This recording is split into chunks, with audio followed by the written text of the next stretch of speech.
Bonjour à toutes et à tous et merci d'être avec nous donc dans cette bulle French Fab. Donc je suis totalement ravi d'être là pour animer cette intervention. Donc je m'appelle Malek Fiwan, je suis référent conseil industrie chez BPI France Accompagnement et donc BPI France Investissement. Donc le thème aujourd'hui de cette bulle, c'est on aurait pu l'intituler « Faire rayonner l'industrie française en accompagnant la réindustrialisation, la décarbonation ». Donc c'est réindustrialisation, décarbonation, les thèmes qui sont vraiment centraux. Nous, notre rôle à l'accompagnement, donc les équipes auxquelles j'appartiens, c'est d'être présent aux côtés d'équipes dirigeantes, PME, TI, start-up industrielles sur le terrain et du coup de les aider à faire de la croissance et puis à rayonner, et parfois jusqu'à l'international. Et donc nous, pour faire le lien avec la grande thématique de Big aujourd'hui, notre fierté, notre réussite, évidemment, c'est leur réussite. Alors, nous, aujourd'hui, donc, on a le plaisir, pour parler de ces sujets, d'être avec trois invités. Donc, on a Audrey-Laure Bergental. Bonjour Audrey-Laure. Qui co-préside donc Start Industrie, qui est l'organisation porte-voix en France des startups industrielles. Et Audrey-Laure, tu es également dirigeante de la société EVK, elle-même une startup industrielle, donc tu pourras témoigner sous les deux casquettes. On commencera d'ailleurs par EVK. Marion Etienne. Alors, Marion, qui dirige donc Numalliance, qui est une ETI familiale, j'ai noté des Vosges, on est né dans les Vosges, et qui aujourd'hui est une ETI de plus de 400 personnes, qui rayonne pour le coup dans le monde entier, parce qu'on est leader mondial sur notre marché, donc de fabricants de machines de cintrage, et avec énormément d'applications, énormément de clients, et qui est également décarbone par l'excellence opérationnelle, par l'industrie 4.0, par l'innovation. Donc une très très belle industrie. Ça me fait penser à un de nos camarades que j'en profite pour saluer, Stéphane Guinchard, qui avait écrit il y a un certain temps un livre qui s'appelle les champions cachés du 21e siècle, et je trouve quelques gènes communs entre ce que décrit Stéphane et ce qu'on a chez Numalliance. Merci d'être avec nous, Marion. Et on a Anthony Dubu, donc, qui représente France Invest, qui est la plus grande association de sociétés de gestion en France, avec plus de 400 sociétés de gestion et 180 sociétés de conseil et également investisseurs dans le fonds Innovafond. Bonjour Anthony, merci d'être là. Alors, on va revenir sur la fierté et sans grande transition. Donc, avant de parler donc pour certaines industries, j'aimerais beaucoup réentendre un petit mot sur EVK, Audrey-Laure, sur qu'est-ce qui nous rend le plus fiers, c'est quoi nos grandes réussites chez EVK. Bonjour à tous. Nous, ce qui nous rend fiers chez EVK, c'est qu'on a sorti un mannequin robotisé avec un système de data qui permet de décarboner la mode, qui a très vite, il y a quelques années, alors que le produit n'était pas terminé, attiré les plus grands noms comme Chanel, Amazon et Nike qui s'intéressaient au sujet. Et on a été plus rapide qu'Amazon pour le faire, dans un contexte de sous-financement de l'industrie. Donc on est très fiers de ça. Et aujourd'hui, on est fiers parce qu'on aura des bonnes nouvelles à annoncer prochainement et on va pouvoir enfin se développer à l'international avec des nouveaux financeurs qui arrivent. Donc, vous le savez, les startups industrielles, parfois, ça peut être même souvent difficile. Et donc, on a franchi ces étapes d'arriver sur les marchés internationaux. Et donc, on est très fiers parce que ça y est, on s'apprête enfin à se déployer. Et est-ce qu'on peut dire un tout petit mot sur ce que fait EVK, le robot en question ? Parce que c'est incroyable. Ah, c'est gentil, merci.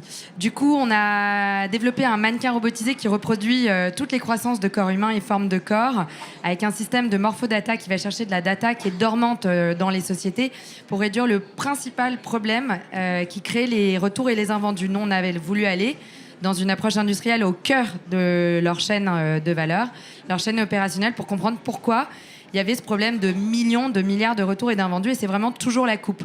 Donc nous, avec nos systèmes, on vient leur donner de l'information pour mieux cibler et mieux contrôler les produits sur toute la chaîne, et enfin avoir des produits qui ciblent mieux leur marché, qui tombent mieux, et un vêtement qui tombe bien, on le garde, on en prend soin, et donc voilà, ils auront des vêtements qui vont mieux cibler leur marché. C'est vraiment notre enjeu, c'est qu'aujourd'hui, on a des collections qui ciblent qu'une partie des morphologies, qu'une partie des tailles, qu'une partie des marchés, et ça, on ne peut plus se permettre de fonctionner comme ça, et on vient répondre à ce problème prégnant. Merci Audrey-Laure.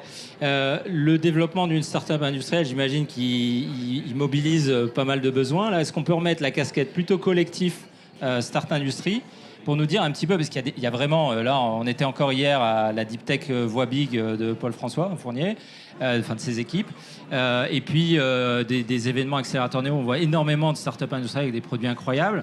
Il y a des pépites, mais il y a des besoins. Est-ce qu'on peut dire un petit mot ? Alors oui, en prenant la casquette de Start Industrie, nous on le voit, hein, il y a énormément de pépites en France. On est très très doué pour faire des inventions utiles avec un marché profond et des business models disruptifs. Donc c'est vraiment la force de la France de savoir faire ça. Donc on sait bien financer l'amorçage maintenant, notamment grâce à BPI France, et un écosystème qui s'est structuré en amorçage pour accompagner dès le départ les startups industrielles. Ça n'existait pas pour la première génération de startups dont EVK fait partie. Et on sait aussi accompagner le scale-up, le cap dev. Et au milieu, on a ce qu'on appelle la vallée de la mort, dont beaucoup arrivent à s'en sortir et d'autres ne s'en sortent pas avec des risques de disparition, de transfert de technologie à l'étranger. Donc nous, à Start Industrie, on est vraiment mobilisés sur ce sujet. On le travaille avec les fonds d'investissement, avec les grands financeurs publics, privés, avec vous.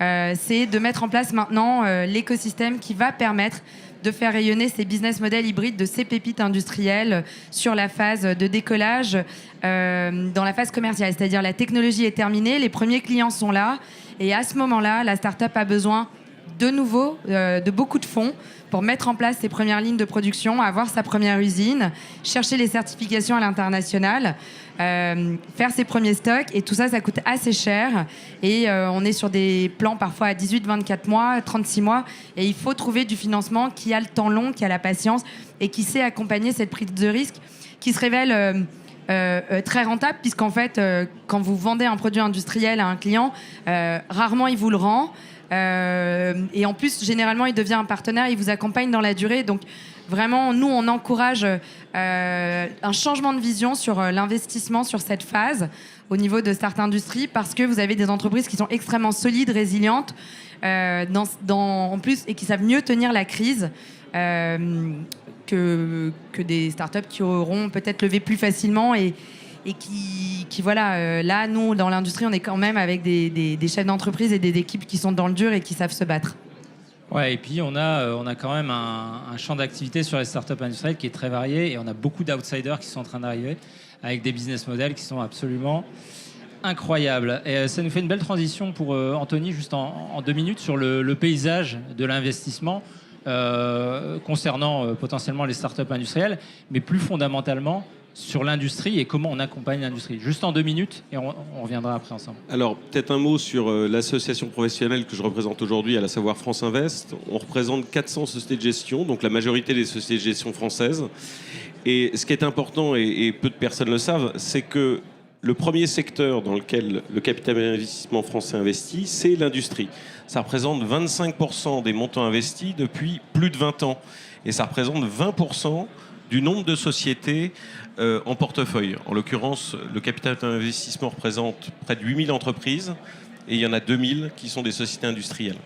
Ensuite, pour ce qui concerne le venture industriel, c'est clair qu'aujourd'hui, on voit une émergence d'opportunités, donc de dossiers.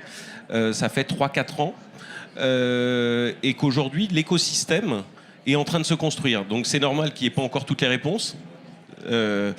Nous, on est aussi dépendants de nos propres investisseurs, et effectivement, on sent la demande.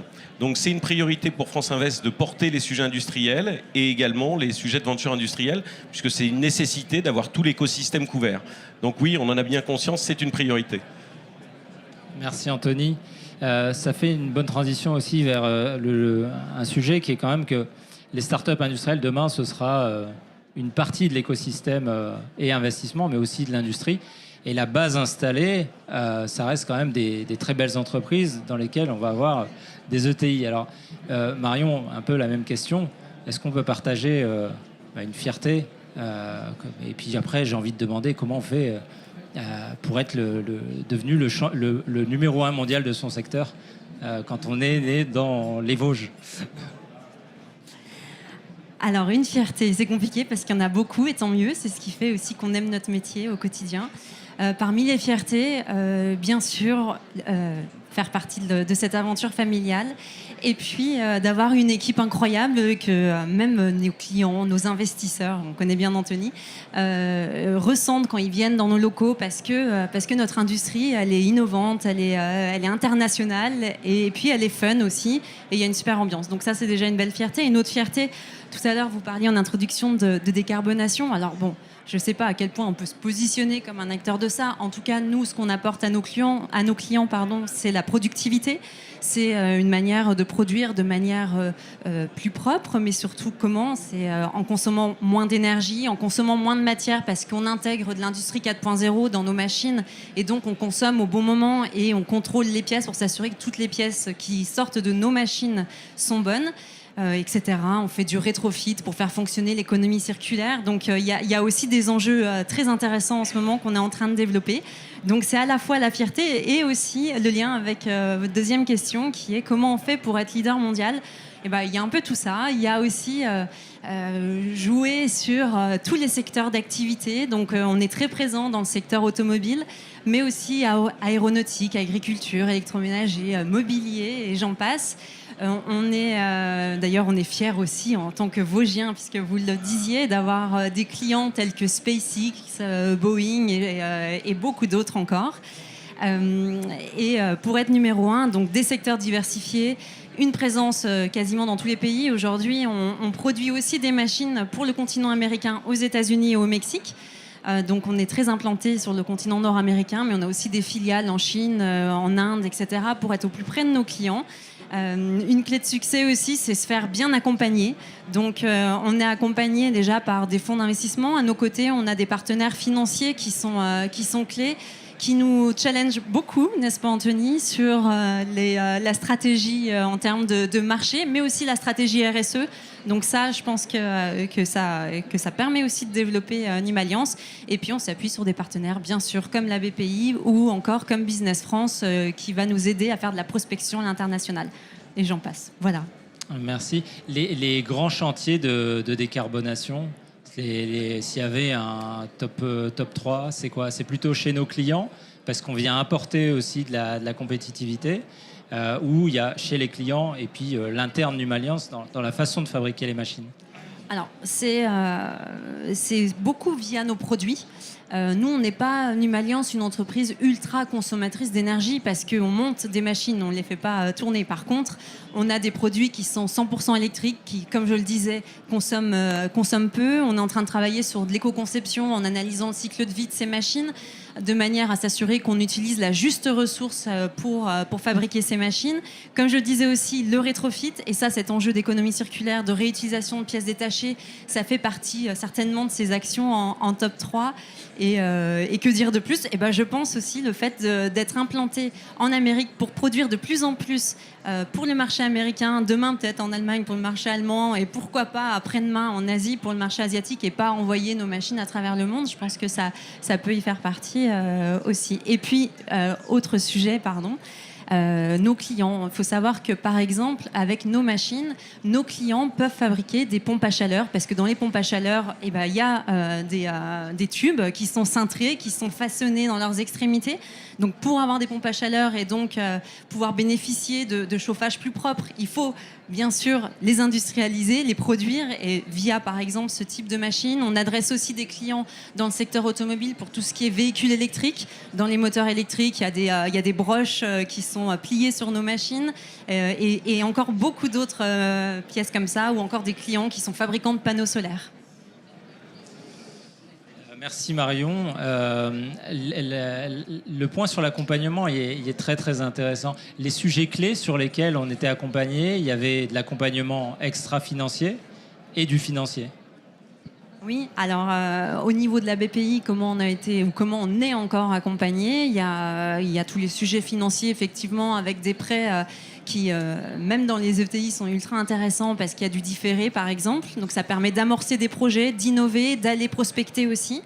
Il y a ces accélérateurs. J'ai eu la chance de bénéficier de la 2e promo de l'accélérateur PME. Puis la preuve, maintenant on est ETI. Alors est-ce que ça y a contribué? Je pense que oui, quand même, fortement. Et il y a du réseau aussi, du réseau qu'on a réussi à avoir grâce à ces accompagnements-là. Magnifique, merci. Et du coup, Anthony, la question qui vient après, évidemment, c'est en remettant la casquette d'investisseur, est-ce qu'on a une histoire de fierté à partager, une belle histoire de réussite industrielle? Parce qu'on demande souvent, comme on le fait là avec Marion et avec Audrey Laure, de quoi on est fier, qu'est-ce qu'on réussit quand on est industriel? Et tout le monde s'imagine bien, on réussit à vendre, etc. Mais l'investisseur...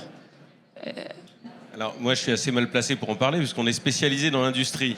Donc on est très fiers de ce qu'on fait. Mais comme Marion est là aujourd'hui, en plus c'est une entreprise qui m'est très chère, en fait ça va paraître étrange pour la majorité des gens qui sont là. Ça fait 20 ans que j'accompagne Numalliance, avec des casquettes très différentes. J'ai été actionnaire majoritaire parce que son papa souhaitait faire une acquisition et pour ce faire il n'avait pas les moyens. Donc il a fait appel à un investisseur. Il a été capable de perdre sa majorité pour ça. Ensuite il y a une nouvelle étape où il a voulu récupérer la majorité, pas pour des questions de sujet de gouvernance, c'est parce qu'il avait tellement confiance dans son projet qu'il voulait continuer à grandir, mais en récupérant donc la majorité. On est passé de 10 millions de chiffre d'affaires, je simplifie, on est passé de 10 millions de chiffre d'affaires à presque 100 millions de chiffre d'affaires.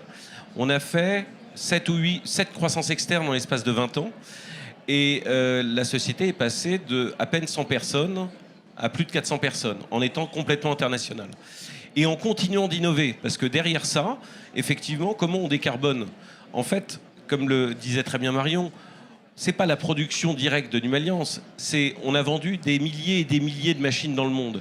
Plus on a une machine qui est compétitive, c'est-à-dire qui produit bien, qui n'utilise pas trop de matière ou la juste matière, plus elle est bien conçue, plus on arrive à la mettre en route rapidement, moins on consomme d'énergie. Et à partir du moment où on produit, quoi qu'on produise, on consomme de l'énergie, quelle qu'elle soit.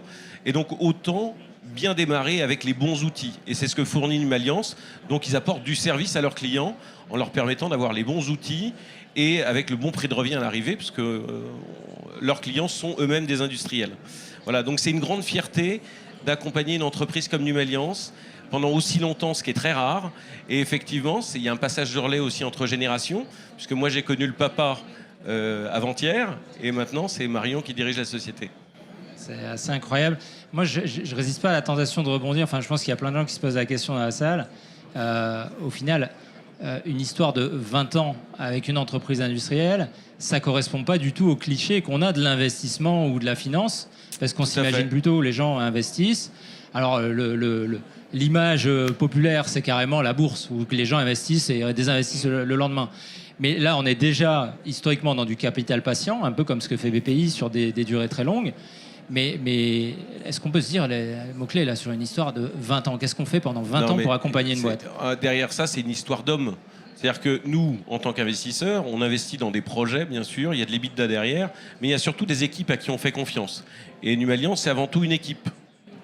Et ensuite, c'est un concours de circonstances. C'est-à-dire que il y a eu une opportunité à un moment sur une opération majoritaire. Après, moi, j'étais sorti de mon ancienne équipe. J'ai eu l'occasion encore de pouvoir côtoyer Joël, de refaire une opération avec lui. Ensuite, on l'a cédé à nouveau. Je suis retourné, et à chaque fois dans une position différente. C'est-à-dire qu'au départ, j'étais gros. Maintenant, je suis tout petit. Et je continue d'être très attaché à Numalliance. Et parce que j'ai toujours confiance dans leur projet aussi. Une réaction côté Numalliance sur la présence justement d'écosystèmes d'accompagnement qui inclut de l'investissement, du capital patient. À quels endroits est-ce que c'est le plus précieux? Alors, il y a le financier. Est-ce qu'il y a aussi des éléments sur la gouvernance, sur la transmission, sur le fait d'avoir des gens qui ne sont pas dans la course du quotidien du dirigeant et qui vont nous aider justement à être eux un peu plus en recul et donner une vision un peu plus long terme? Oui, tout à fait. C'est surtout ça. Il faut savoir qu'on se réunit une fois par trimestre avec Anthony, notamment, mais on s'appelle régulièrement. Anthony, moi j'aime bien toujours dire, par exemple, il connaît notre marché, ça fait 20 ans qu'il nous accompagne, si bien qu'il va au plus gros salon auquel on participe, qui est Wire & Tube à Düsseldorf. Donc il connaît nos concurrents, il connaît notre marché, donc il nous challenge une fois de plus beaucoup sur la stratégie. Et puis quand on est la tête dans le guidon, très dans l'opérationnel, parce que c'est ça le quotidien, effectivement, de se retrouver entre actionnaires et d'avoir ce moment 4 fois par an où on relève un peu la tête et on se dit ok, ça c'était la feuille de route, on en est où, est-ce qu'on continue comme ça, est-ce qu'on change de cap, vers où on va, etc. Ça fait poser beaucoup de questions et c'est ce qui fait avancer et c'est ce qui fait que notre ambition aussi elle est toujours challengée et qu'on continue à se développer tant sur l'aspect stratégie, commerce que RSE comme j'en parlais, équipe, organisation, transmission effectivement. Donc oui, je pense que c'est un vrai atout. On entend souvent parler de la solitude du dirigeant. Moi, j'ai la chance de pas forcément le ressentir parce qu'on n'est pas seul, parce qu'on a des associés à nos côtés et qui ne sont pas que des associés financiers, bien au contraire, et ça va bien plus loin que ça. Oui. Merci.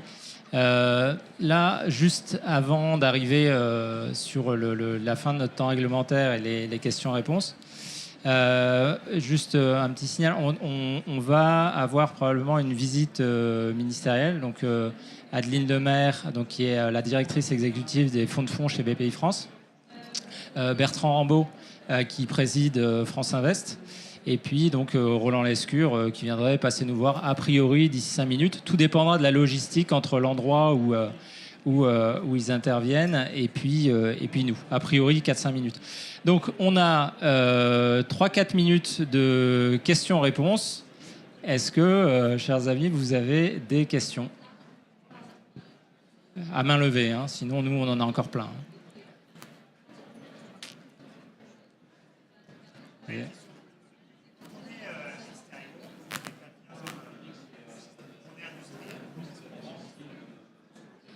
Alors, quand on n'est pas industriel, quand on est industriel mais extérieur aux écosystèmes, comment on rentre chez qui, en l'occurrence dans le partenariat, vous voulez dire ? Dans l'association.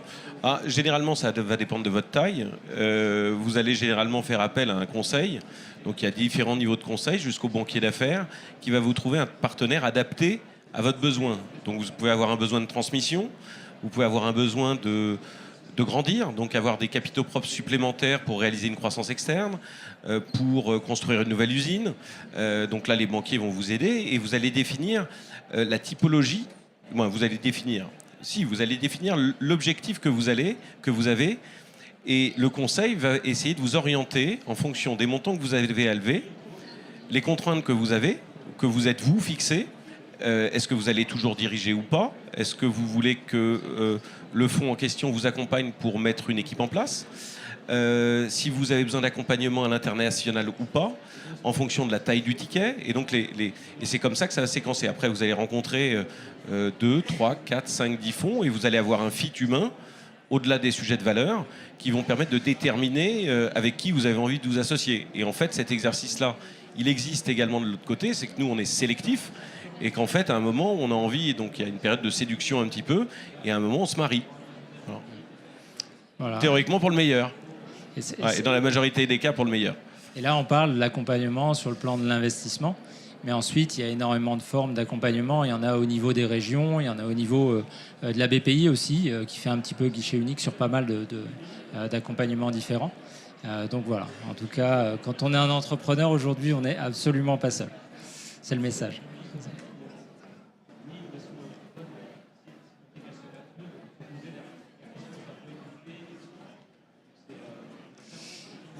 Une question du coup rapide, Audrey Laure.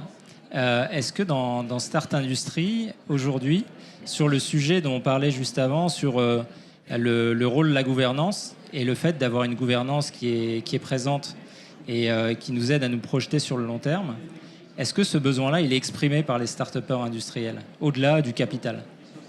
Oui, dans l'industrie, c'est important de recréer une génération d'entrepreneurs et une génération d'entrepreneurs qui va transmettre aussi les conseils. Donc là, on en est à la première génération qui, au travers de Start Industrie, est très sollicitée et de plus en plus sollicitée que l'association croit pour transmettre les bons conseils.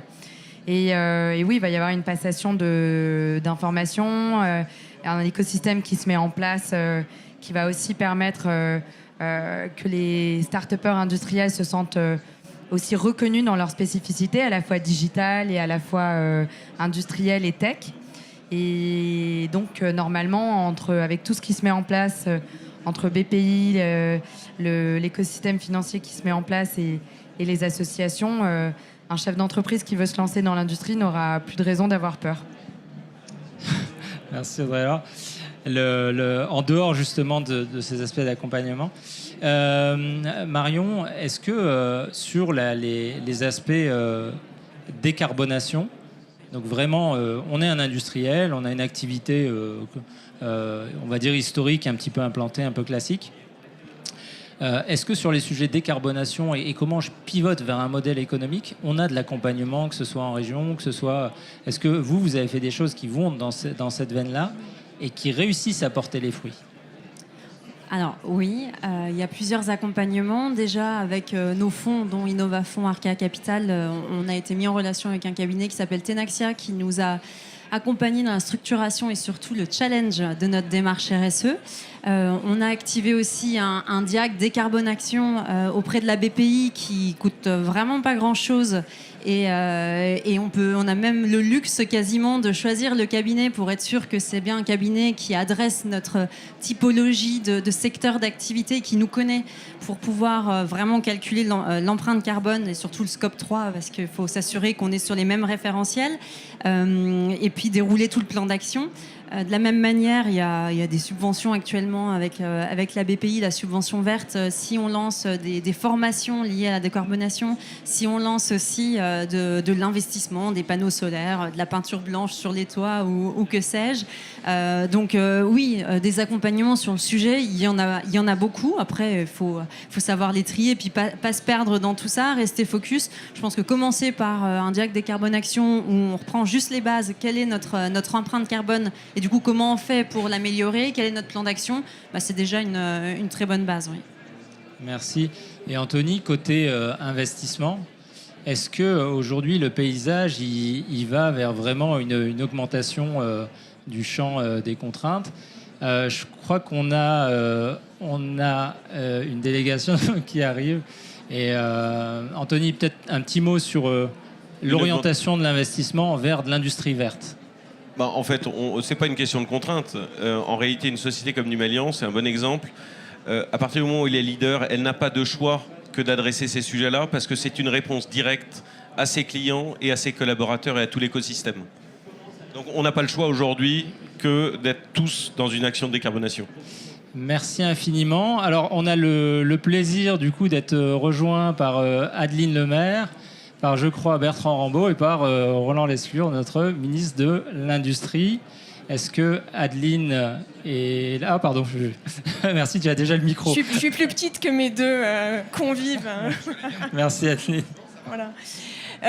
Merci beaucoup, Malek. Je crois qu'on est vraiment ravis de venir dire un mot de conclusion dans cette belle bulle French Fab. La French Fab, évidemment, vous le savez, c'est au cœur de nos métiers chez BPI France. Moi, plus particulièrement, je m'occupe des investissements dans des fonds d'investissement, la direction du fonds de fonds. Chez BPI France, c'est 600 fonds, 200 sociétés de gestion partenaires, des investissements dans des fonds de capital risque et dans des fonds de capital développement. Et on est très fiers de pouvoir dire que dans notre portefeuille de fonds de capital développement, c'est plus de 35% de PME et d'ETI industriels qui sont accompagnés.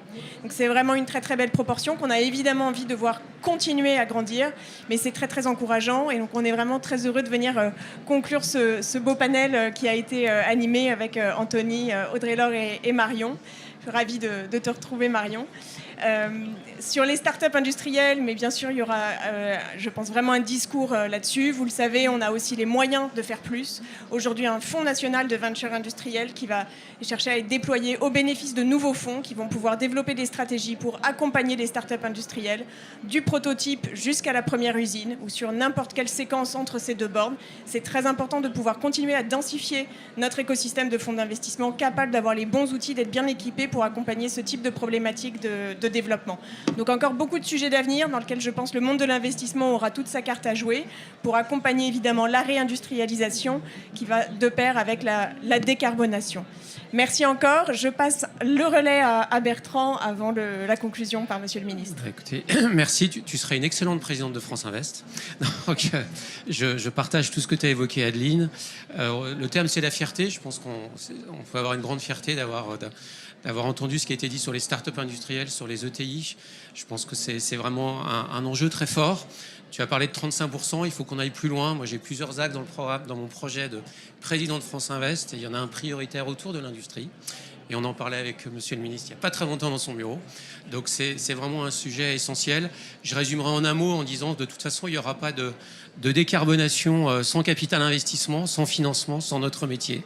Il y a l'argent, puis il y a aussi l'accompagnement, de construire au quotidien, puisque on sait que c'est un sujet qui a quand même ses complexités et qu'on va avancer pas à pas tous ensemble.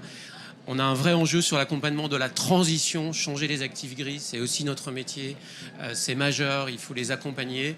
Et tous les entrepreneurs aujourd'hui ont envie de bouger, donc nous on est là pour accélérer tout ça. Et donc merci au rôle de BPI France, parce qu'ils sont financeurs et ils sont aussi très accompagnateurs. Je voudrais vraiment insister sur ce point. Puis, Monsieur le Ministre, merci aussi pour la loi sur l'industrie verte, parce que je pense que c'est un message qui est très fort. Et c'est aussi un message très fort sur le financement, parce qu'il nous faudra un peu de sous quand même pour faire tout ça. Les enjeux, ils sont colossaux, et on a besoin de ça. Et les mesures que vous avez prises récemment vont vraiment dans le bon sens. Donc, merci. Et ce qui est super, c'est que l'industrie, c'est un sujet qui fait l'unanimité. Donc, c'est bien qu'on ait des sujets qui fassent l'unanimité en France. Voilà, je pense que c'est un sujet très fort. Mais je vous laisse la parole. Monsieur le Ministre. Merci. Merci à tous les deux de montrer qu'avec un outil comme la Banque publique d'investissement et des investisseurs privés que tu représentes, on est capable d'allier le meilleur et de financer de manière durable des industries. Merci à tous les quatre et surtout merci à toutes les deux, parce que ça me fait plaisir qu'on ait deux femmes entrepreneurs pour témoigner, dont une, Audrey Laure, qui m'a aidé à relancer un collectif qu'on appelle Industriel, E2LES, qui vise à promouvoir la place des femmes dans l'industrie. On a 30% de femmes dans l'industrie. Il n'y a pas de raison qu'on n'en ait pas au moins 50%. Et pour ça, on fédère toutes les initiatives qui existent déjà dans un collectif sous-industriel. Allez sur LinkedIn, vous le trouvez. Mesdames, inscrivez-vous. Messieurs aussi, pour promouvoir le mentorat, la présence de l'industrie dans les écoles, les femmes ingénieurs, les femmes techniciennes, les femmes soudeuses. On n'en a pas assez, il faut qu'on les attire. Et donc merci à toutes les deux d'incarner l'entreprise industrielle au féminin jusqu'à son sommet. La décarbonation, c'est une obligation. On n'a pas le choix, sinon on va dans le mur. Donc on a là un choix entre deux options. On décarbone par exemple les transports routiers français en achetant nos voitures électriques ailleurs. Ou, option 2, et vous savez déjà vers laquelle je me dirige, non seulement on décarbone nos transports, mais on le fait en plus avec des véhicules assemblés en France, avec des batteries qui sont faites en France, avec des matériaux de base qu'on va soit chercher en France, on a du lithium en France, soit chercher ailleurs, mais en partenariat avec des pays en lesquels on a confiance et de manière à faire de l'extraction responsable. Évidemment, c'est cette option 2 qu'on a choisie. C'est la seule manière de réconcilier fin du monde, fin du mois, de réconcilier l'industrie et l'écologie, de réconcilier l'économie et l'écologie. Moi, je souhaite une économie française et européenne prospère et verte. Et l'industrie, elle permet de faire ça. Et en plus, elle permet de faire ça dans des territoires. Parce que vous le savez, l'industrie, elle n'est pas beaucoup, elle est un peu, mais elle n'est pas beaucoup dans le 12e arrondissement de Paris. En revanche, elle est partout ailleurs. Et donc, c'est aussi pour moi un projet politique.